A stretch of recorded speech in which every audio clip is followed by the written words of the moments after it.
আসসালামু আলাইকুম বন্ধুরা।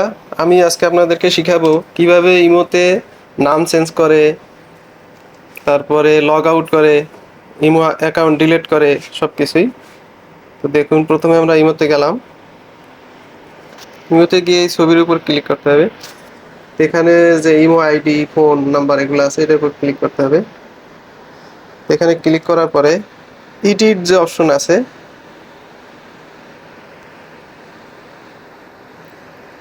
এই যে এডিট যে অপশনটা আছে, এই অপশনে ক্লিক করতে হবে। তাহলে এই যে ইউজার নেম, আপনি যদি চান ছবি চেঞ্জ করতে পারবেন।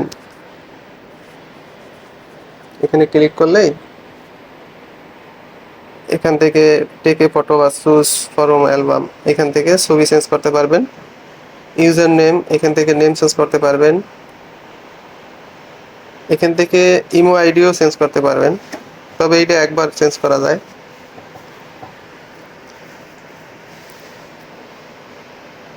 এরপরে এখন আমরা দেখব কিভাবে লগ আউট করে।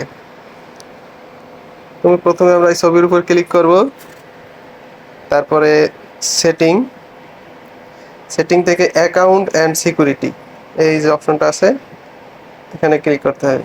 তারপরে এই যে লগ আউট অপশনে ক্লিক করে লগ আউটে ক্লিক করলেই লগ আউট হয়ে যাবে। আর যদি কেউ চায় যে তার অ্যাকাউন্ট ইমো অ্যাকাউন্টে ডিলিট করে দেবে, তাহলে সে এখানে ডিলিট করে দিতে পারবে। অ্যাপ্লাই টু ডিলিট দিলেই হয়ে যাবে। তো বন্ধুরা, ভালো থাকবেন। আসসালামু আলাইকুম।